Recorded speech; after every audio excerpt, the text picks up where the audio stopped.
afternoon, Robinson. You have the papers? Yes, sir. Here in my case. Let's have a look at them. Here? I thought... Yes, indeed.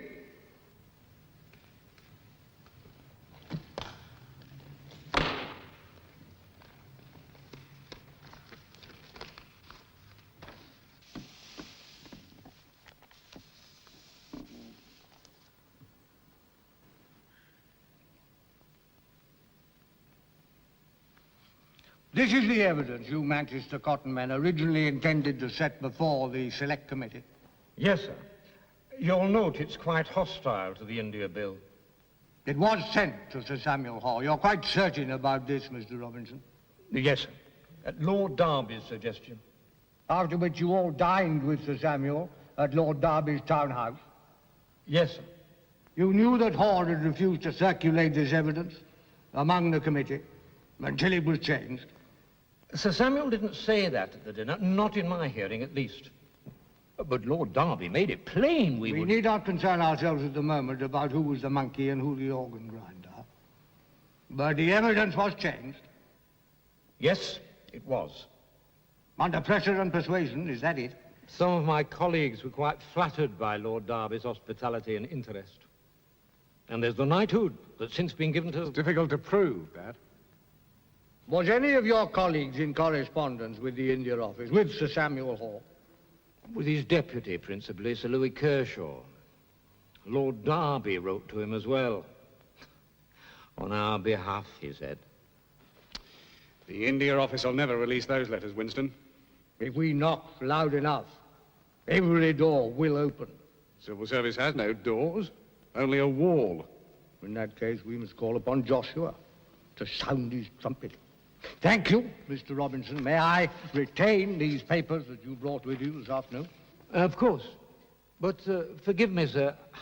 I'm not clear what it is you... What is to be done about all this? Don't look so glum, Mr. Cotton Man. All is well. I'll nail this bad behavior upon a board, as stoats and weasels are nailed by the gamekeeper. Privilege, Mr. Robinson. Breach of privilege.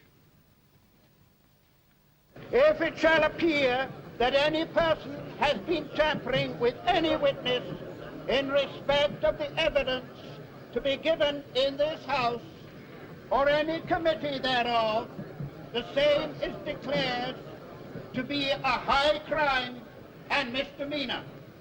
And this House will proceed with the utmost severity against any such offender.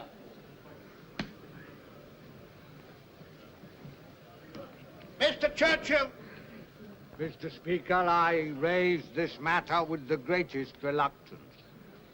In appealing to you to set my whole case before a committee of privileges, I urge you to believe that I have not sought the evidence that I shall place before the House. It has been volunteered to me.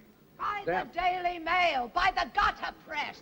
Therefore, what course had I but to lay it before the House? You shall hear my account of what happened to the original evidence submitted by the India section of the Manchester Chamber of Commerce, of how that evidence was withdrawn, and a weak, meaningless, and colorless testimony was advanced in its place. Mr. Speaker, I have known the Secretary of State for India and Lord Derby for many years, but I cannot condone so monstrous a confusion of function as they have exercised. What has happened has been grossly irregular and highly objectionable.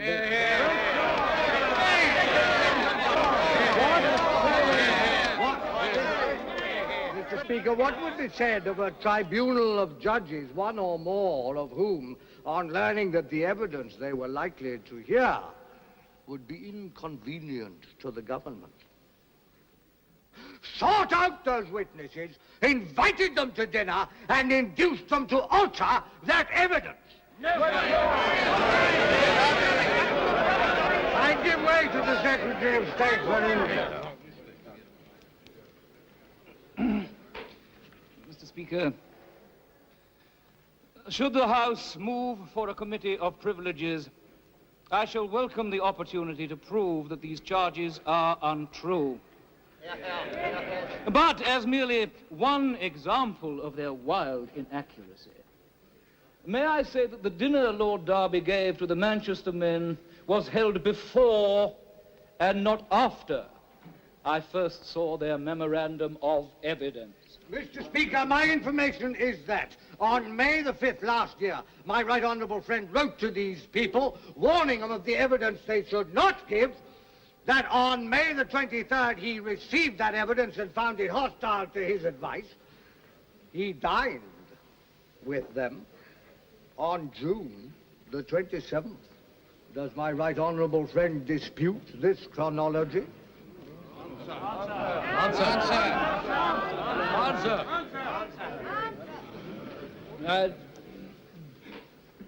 I should like to refresh my memory. Indeed. I believe you should.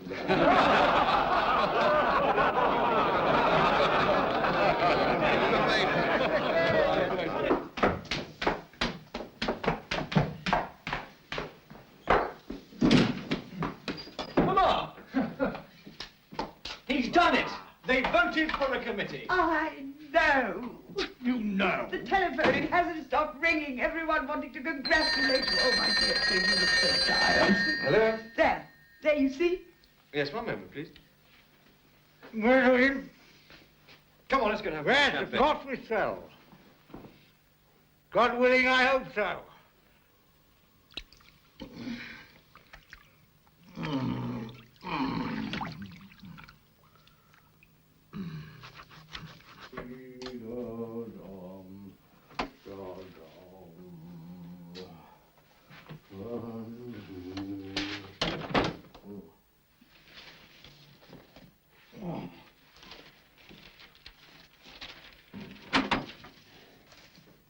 Couldn't you sleep, my cat?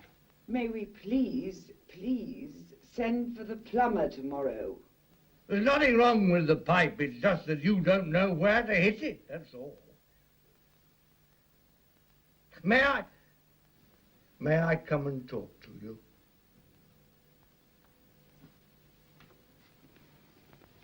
Will it be all over by August? Yes, of course. It'll be a ding-dong battle, cat and dog, hammer and tongs. But the feeling in the house today showed the way it'll go. Winston, the vote didn't indicate that Sam Hall was guilty, did it? Only that he should have a chance to clear himself. It would be most unwise to make any personal attacks on Sam Hall or Eddie Derby. I've got Terence O'Connor to help me with my case. He's a first-class lawyer. Sits for Central Nottingham. You do see the danger, don't you, Winston? If you go too hard for Derby or Hoare, it might look like excessive ambition. No. I don't see it like that. You're not going away from me, are you? Not while the committee's sitting. You won't leave me alone. No. No, of course not, my dear. I'll be here. Thank you. I was afraid you might want to. But later, when you go to France, to Maxine Elliott's. I thought we could go together. You won't mind if I go to Scotland instead, will you? I could take Sarah and Mary.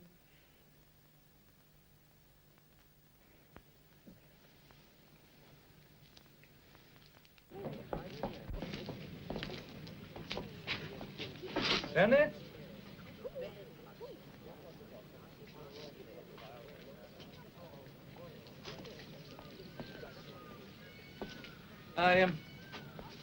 I hope I don't disturb you.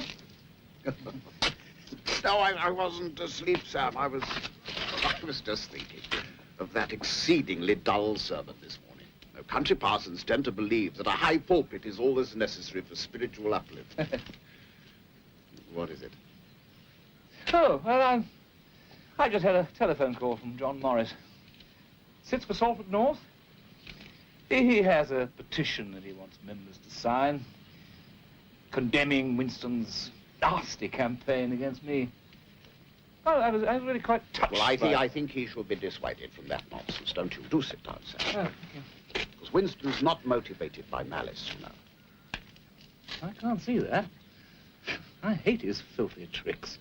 There has been nothing like his unscrupulous behavior in 150 years of politics.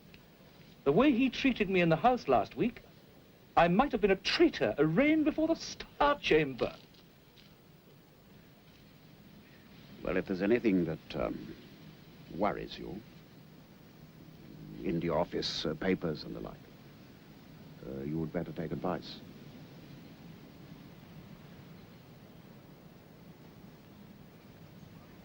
Of course. Hailsham's very good at that sort of thing. Yes. I'll talk to him. Thank you, Stanley. I'm sorry to trouble you like this. But Winston's attack on me smacks of the Middle Ages. The Viceroy tells me he can quite imagine a disgruntled Oriental behaving in this fashion. You know, it would not be proper for me to discuss this further. After all, I am myself a member of the Committee of Privileges. I believe we need not examine you in any formal way. We just would like you to tell us your story. We don't want to think of it as evidence. I'm quite sure that both you and Sir Samuel Hall will cooperate with us in trying to keep out all extraneous matter. Indeed, Prime Minister. Chairman. Thank you, Winskip. Before I begin, Chairman, may I ask if I will have the right, the opportunity to examine or cross-examine other witnesses? Perhaps the Attorney General would answer? No, you will not, but you will be sent copies of each day's evidence and the memoranda and other documents other witnesses may submit. Then may I expect to be recalled later? For what reason? To put questions arising out of the evidence of others. I did hope the word evidence would not be... Questions to whom? To this committee, if I may not cross-examine. I've not made myself clear. It is our right and duty to put questions. You're a witness, Mr. Churchill, not an advocate. Chairman, Major Attlee? if there is anything Mr. Churchill feels obliged to ask later, surely he may submit a further written statement? Yes, we can't object to that, can we, Skip? There's no objection in law or custom. Excellent. Shall we proceed? Mr. Churchill. Thank you. Now, there's nothing that I can testify to at first hand. I come before you as a member of the House of Commons, into whose hands evidence of the breach of privilege has come. What was the source of this information? How was it produced? Spontaneously. Spontaneously. Thank you. I have listed the documents I intend to produce. You have, I think, a list of those documents before you, but there are others. In the India office, I have reason to believe, which this committee ought to use its utmost power to discover. They will not appear spontaneously? I very much doubt it, Major Attlee. Indeed. Why not, would you say? Well, I don't think this point needs to be laboured. I imagine that all relevant documents must be made available. Is that so, Inskip? That is so. Within reason. What reason... May we get on? Mr. Churchill. Shall I go through the documents one by one?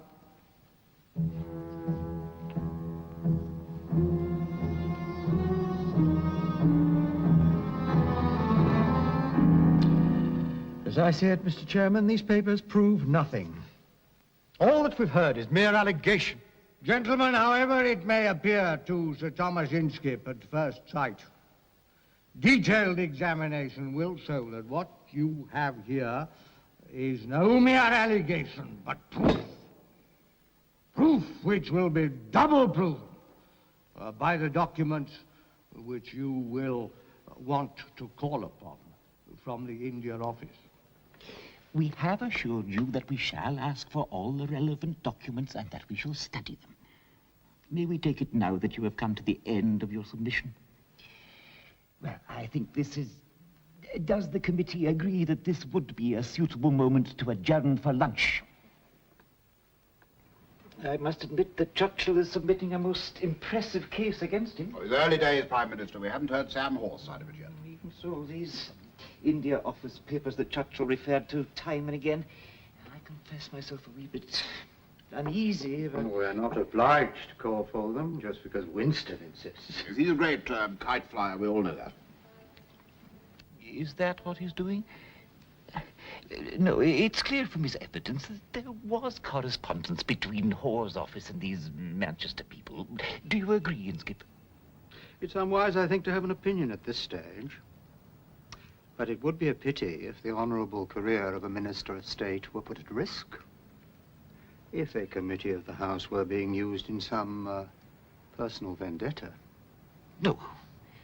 No, I can't think that of Churchill. No, nor can I, Tom. At the moment, we must think well of his motives. Just as at the moment, we may assume that whatever Sam's done, it must have been in the best interests of the India Bill. But if he has to produce documents, innocent in themselves but liable to misinterpretation, it might prove most unfortunate for him. He would have to resign. Yes, I see that. He would have to go. And the India Bill with him, I fear. Dear me. No. After all that Churchill has laid before us and the House, in all Christian conscience, we have no alternative. The committee must instruct Sam Hoare to produce these papers. Don't you agree? What do you say, Tom? I suppose so. At least we'll discover whether they exist or not. Is Churchill right? Are you hiding something in your pigeonholes? You've got to respond to this, you know. Well, I can't see that I'm obliged to add anything to the submission I've already prepared. You don't believe that, or you wouldn't have called me for advice. It was Mr. Baldwin's suggestion, Lord Aylsham. Thank you, Kershaw. Do sit down, Sam, and talk about this sensibly. I must. I know my way is clear, Douglas. I must defeat Winston's nasty little plan to ruin me. But I can't if the committee gets hold of the letters between your office and the Manchester men. Is that it? Sir Samuel felt that it might be somewhat embarrassing, my lord, if he were asked to explain the part played by Lord Derby in any perfectly proper negotiations. Thank you, Kershaw. What did Eddie Derby do? Plain words, Sam. He put down on paper the changes I required in the Manchester evidence. He wrote to the cotton people and to this office, keeping Kershaw informed of how things were going, who was coming round to our point of view. And what they wanted for it? My lord, I do think we should not go into that aspect of the... What else, Sam? Well, there are letters I wrote to some of the cotton people. Perfectly harmless, I believe, but open to misinterpretation if they are... No doubt. If I have to show...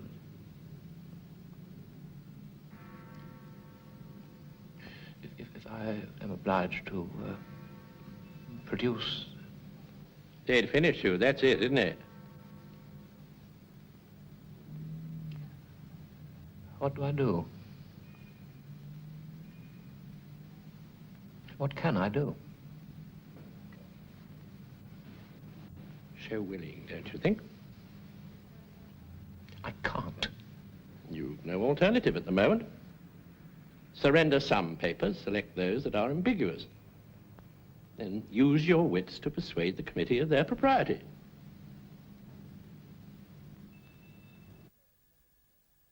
Does the letter of May the 5th to the Manchester Chamber of Commerce not indicate that you had some prior knowledge of the evidence the cotton industry was likely to submit to the Select Committee on India? No, there was no secret about their uncertainty. I simply wish to show them that the government had the best interests of the cotton trade at heart, and would do anything to help. You mean that you had to persuade them to your point of view? Major Attlee, I do find this line of questioning quite inappropriate. The Secretary of State was bound to answer any questions that were put to him in any manner he thought fit. Quite so. But do you not think that in such a context there is a danger of persuasion becoming pressure? May we get on to this matter of Lord Derby, if Major Attlee is ready? Of course. I should like to say at once that Derby's conduct has been exemplary. He reluctantly, but very patriotically, agreed to serve on the India Committee to watch over the interests of Lancashire, as he put it. Thus, it is no surprise that they should have asked him for advice. They asked him? You did not instruct him to approach them? I doubt if anyone who knows Lord Derby could believe that he is a man to be instructed. No. In their dilemma, the cotton people came to him, and he quite dilemma? He quite naturally gave them what help he could. You will find nothing in these papers to justify any other interpretation. Lord Derby was simply acting as a friend to the Lancashire men. And what was your role as guest of honor at the dinner he gave these people? Well, oh dear. We really have heard an awful lot about that little innocent social occasion, haven't we? I thought I had dealt with that in the House. What was discussed at this dinner? It really is very difficult to remember trivial chit-chat. Isn't it? I do recall it was a delightful occasion. Lord Derby spoke most enthrallingly about his crops. Did you? Did no one talk about India? Well, it was the most important political topic of the moment, as apparently it is now. Were you in possession of their original submission to the Joint Select Committee on India at the time of this dinner? Now, they had not by then, of course, submitted their evidence to the committee, so I could not have seen it. Nevertheless, as I have said, their general apprehension was common knowledge. But what we need... I think Major Attlee's trying to discover whether you made any direct attempt on the night of June the 27th, 1933, to persuade the Manchester Chamber of Commerce to alter their evidence. Evidence which, as you have told us, you had never actually seen. I did not. We've smoked him out. The rabbit's put his nose out of the burrow. And popped back in again. Did you read the last page? MacDonald's actually congratulating him in the end. That's true, Winston. I'm afraid those papers haven't helped much. You two are a pair of arses. Now we know I was right. Well, of course he'd wave a couple of letters in injured innocence and keep the rest hidden. Listen to this. Lord Derby said... Lord Derby most properly is gobbledygook. Lord Derby said most properly kept my office informed of the state of opinion in the cotton industry. Informed? How? By letters? What letters? Where are they? Answer. In Sam Hall's damned pigeonholes. What do you say, O'Connor? If you mean we ask again for those letters... And again and again and again. And again.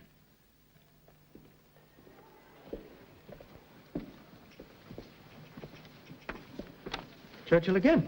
I do dislike this sort of thing. Surely it's for us to decide whether or not... What do you think, Tom? I'm not surprised Sam's papers didn't bear out Winston's accusations, so he's bound to claim that there must be more. Even so, there were certain puzzling omissions, I felt. Perhaps we should ask Hoare if there's anything that he Good morning. Good morning. Morning. We are obliged, I suppose, to do that before reaching a verdict. But there's no hurry, Prime Minister. No, I agree. Next week, perhaps. Or the week after. Why, it's all very distressing. This is becoming a Churchill vendetta. Now his bumptious son has become involved. Sorry, Tom, I can't see what you can do about it. I don't follow you. Oh, haven't you seen the paper? Well, he's penned a nasty little attack on you. Sir Thomas Inskip wants to form a new party, officered by refugee socialists, aspiring liberals. Yes, Papa. This is damnable. But he would never be so foolish as to leave the Conservative Party before he is ready. He prefers to preserve his reputation for consistency by scuttling it. Are you mad, sir? Or are you determined to demolish your career before it has begun? Inskip is out to ruin you, just like the rest of them, and you know it. I know no such thing. When public men do their duty as they conceive it, passions are bound to be aroused, but they do not destroy the friendly associations, the chivalry that must be essential to politics. But this trash is ignoble and despicable. Get out of my sight. I'm sorry, Papa. I was trying to help, you know. Damn your help. Get out.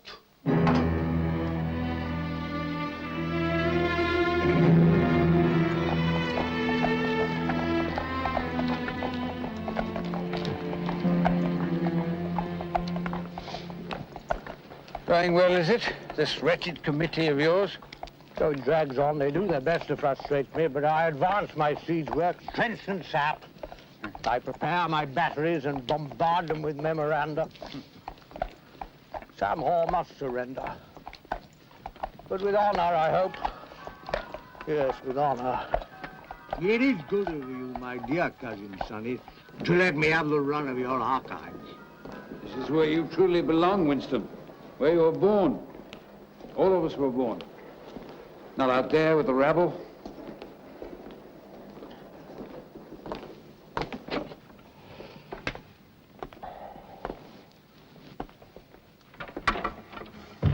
When we were young, 300 or 400 families used to guide the fortunes of this country.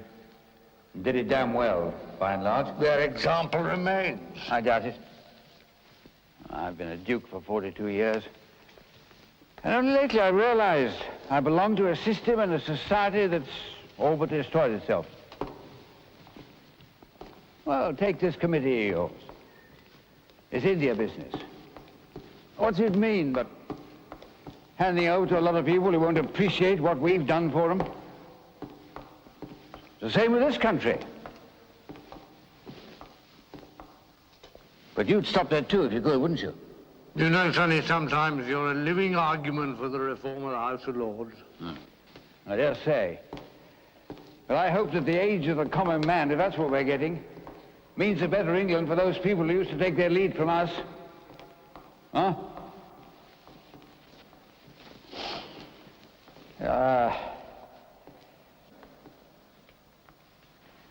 Clemmy tells me you saw Gladys the other day.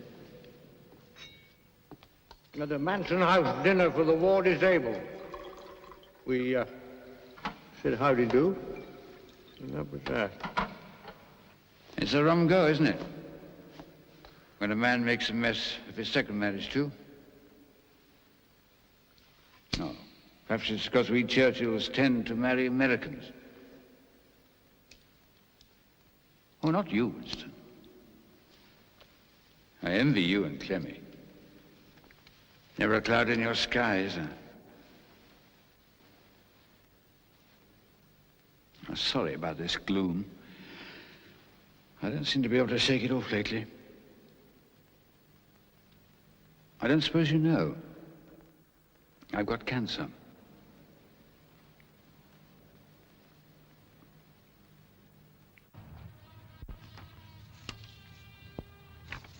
Eddie Darby's writing doesn't improve, does it?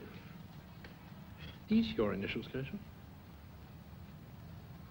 Oh, do come and sit down, Sam. All that perambulation is making me dizzy. It's all been wretchedly unpleasant.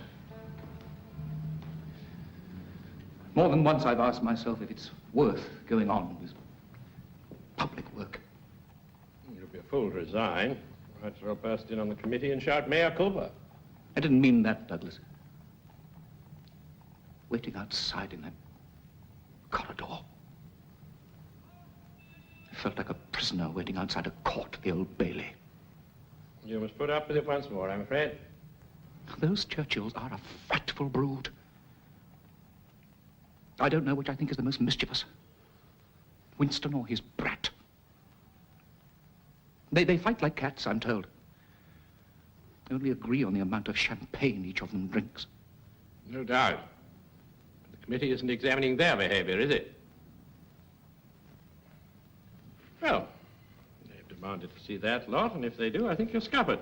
There's only one thing to be done. I'm surprised it hasn't occurred to you, Churchill. Well, if I understand your lordship correctly, I did mention the possibility to Sir Samuel quite early on. But I felt obliged to warn him that it might not be in his best interests to create such a precedent. His best interests at the moment, Kershaw, means saving his neck. And this is the only way, Sam. Departmental privilege, did you say? Yes, I did. You have not brought the papers this committee requested because you believe they are protected by departmental privilege?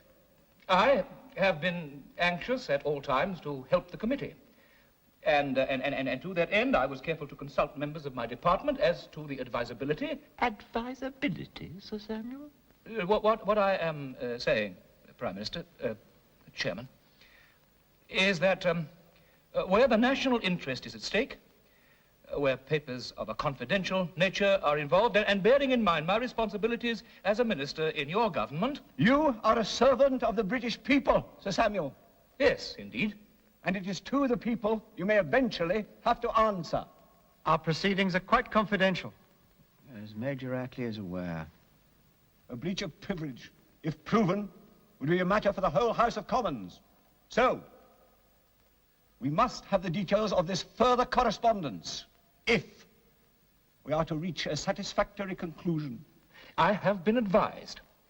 My service heads have advised me. Sir Lewis Kershaw?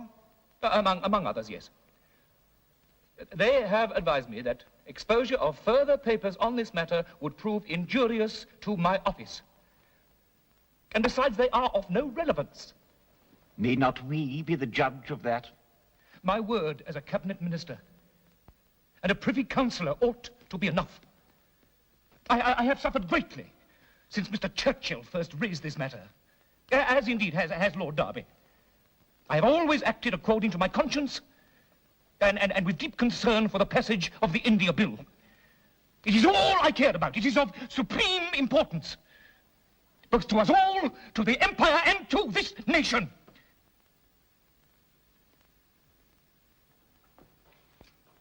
Gentlemen, you all know my reputation.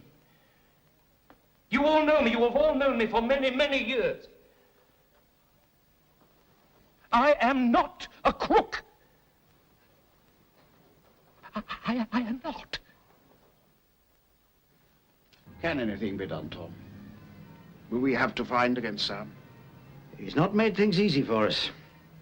I had hoped to avoid. There is one solution. The whole problem of Sam applying wrongful pressure or giving unlawful advice would be quite irrelevant if the Select Committee on India had not been a judicial body. Oh, but it was a judicial body, Tom. You of all people know that. I mean, all the Select Committees of Parliament are so constituted in order to prevent Well, Stanley, do you want us to find Sam Hoare guilty? No, of course not. But there is my own position to consider. It's only a few months ago I refused to answer some difficult questions on our India policy, on the grounds that a Select Committee was sitting in a judicial capacity. And what you actually said was semi-judicial. But that's not the point. We shall have to say that this particular committee was not constituted in the normal, the judicial way, if we're to save Sam Hoare's bacon. There's no other way. I can think of none. And if we take this road, the road you suggest, there'd be no breach of privilege? Of course not. Will Winston accept this? He'll have no alternative. The cowards! The rogues! Sir Samuel Hoare acting quite properly. Nothing corrupt or dishonest. No wrongful pressure. The Select Committee, as constituted, cannot be deemed a judicial body. Therefore, no breach of privilege. They could not gain an honest victory, so they changed the rules. The House will debate the report next week. We must consider what line you should take. You know they're not going to publish the evidence. Harmful to the public interest was the phrase they use. It will not be easy to sustain your case without it. I've not done with them yet, O'Connor. This has been a first engagement, that's all. Quatre bras, merely. I've yet to stand and defeat them at Waterloo. Order! Order! Order! Order! I have spoken of personal friendships, Mr. Speaker. But this grave matter is of such concern to our country that one must sacrifice personal friendships for anything else that may be necessary. The formidable procedure of privilege is the power and glory of the House of Commons, in this country as in no other. It enables a private member of Parliament to hold the whole machinery of state to accountability. Now, how has accountability been evaded here? The Committee of Privileges declares that the Joint Select Committee on India was not, in the ordinary sense, a judicial body. What does that mean? It means that certain gentlemen are not to be held accountable.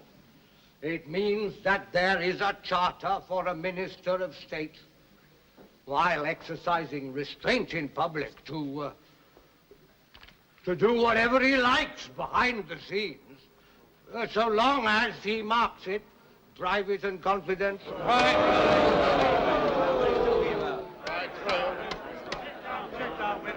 It means that nothing he does under those circumstances is dishonorable or criminal. Is this conduct blameless?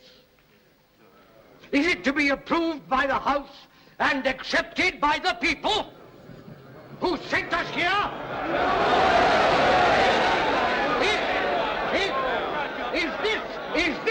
Is this to be our guide in the future?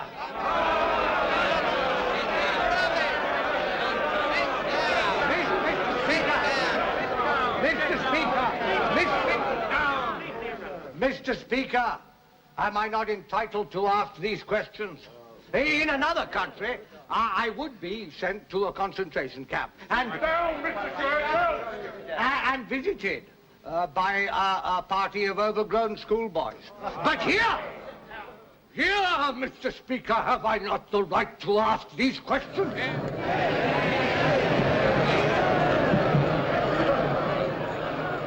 Mr. Morris! I would like, if I may, Mr. Speaker, to make a few observations upon the conduct of my right honourable friend, the member for Epping.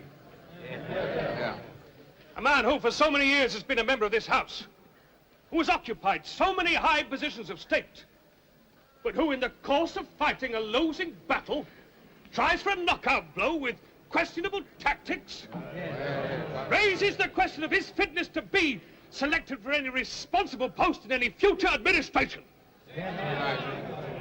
All his political life has been notorious for changing opinions. And it is my belief that he constitutes a definite menace to the peaceful solutions to the problems which confront our country at this present time. It's about time the House took notice of this menace.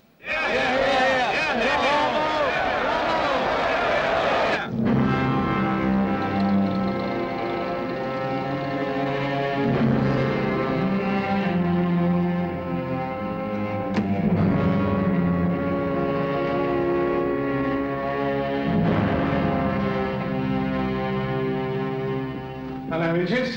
Where are they? Ah, Clemmy. I'm sorry, I didn't get your message until late. Will you do what you can?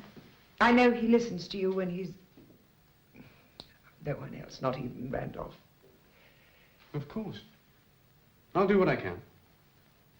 Thank you, Mr. Bracken. I did warn him that they might accept the report. I suppose it must have hit him suddenly. Well, it's not that, Brendan. It's not just that.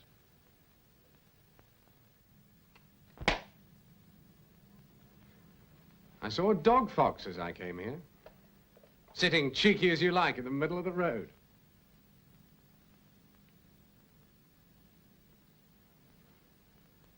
Catherine Lambton told me she tried to find you in the house tonight.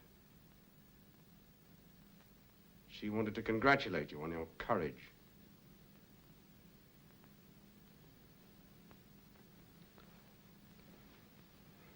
She says, you may have lost now, but Hoare and Derby won't dare try the same thing again.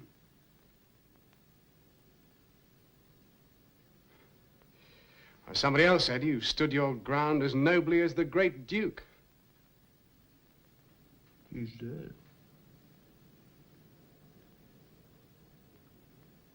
I'm sorry, Winston, I didn't hear you. Sonny's dead.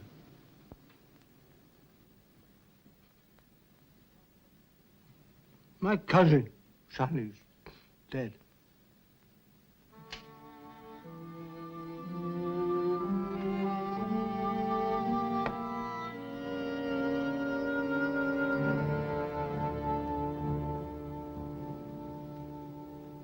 I'm sorry Clementine wouldn't come down here with you. But I do think Scotland's a better excuse than a headache. Vaccine. Oh, come on now, Winston. We both know she hates the south of France. And she thinks I'm a bore. Worse. Winston, you've been working all day. Must you drive yourself so hard? I have to. Writing may seem an odd way of earning one's living, but it's all that's left to me. Besides, I also am getting old. There's not much time. Yeah, sometimes I think I'd like to talk to little Jessie Dermot. Jessie Dermot, what's that? Little Jessie Dermot. A pigtailed brat from Maine. I'd like to tell her how it feels to grow up. Become Maxine Elliott, star of Broadway. And find yourself sitting here smoking a cigar with the greatest living Englishman. We could dine out here tonight if you'd like to. Just the two of us. That would be very nice, my dear. Excuse me, Miss Elliott, but a gentleman has arrived to see Mr. Churchill. No, I'm not expecting anyone. Send them away. Nonsense, Winston. He may be amusing. I'll go find out.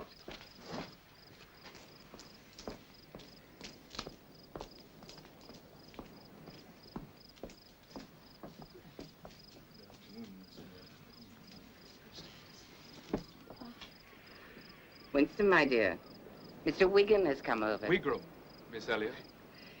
He's come all the way from England. He wants to talk to you.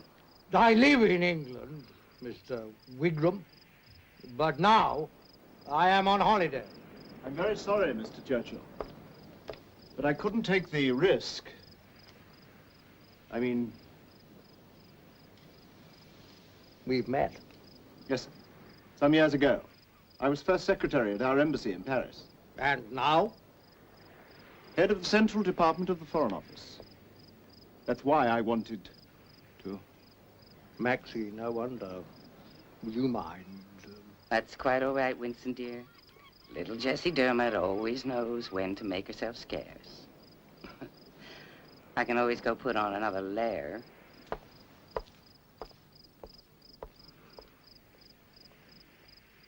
Why have you come to see me, Mr. Foreign Office man? I can no longer sleep at night, Mr. Churchill. I am haunted by the nightmare of what is happening in Germany. The dispatches the Foreign Office has been receiving daily confirm my worst fears. They confirm what you have been saying for so long, but my masters seem determined to ignore them. Hitler has begun the systematic destruction of freedom in his own country and is clearly determined to destroy it throughout Europe. With his abominable theory of racial purity, he will exterminate the Jewish people. He is satanic. He is vile. He exults in the burning of books. He will not be satisfied until he is burning people. My dear Wigram. Mr. Churchill, I know that I'm bound by an oath of confidentiality, but I'm morally obliged to place what information I have in the hands of someone, the only person. Will you let me bring it to you? Help you use my information in your own great fight against this awful man. I am only one man, Wigram. I'm an old man. You've seen, have you not, how little influence my voice had in the Commons recently. Read about it, sir, but now all is changing, and there's so little time. Hitler is continuing his massive rearmament program. We have proof. The facts and figures, I can show them to you.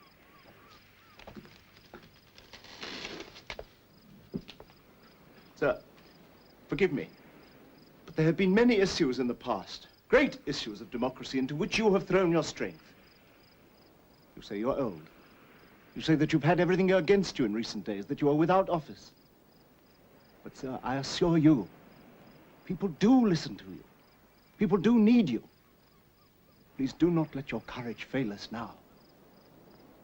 The defeat you've suffered in England will be as nothing compared to the horror that awaits us all if this man Hitler and his Nazis get their way.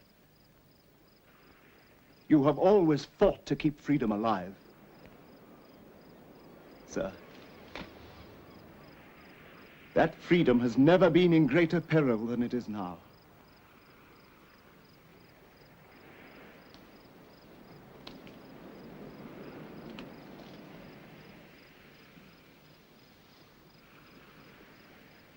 I know that, Mr. Foreign Office man.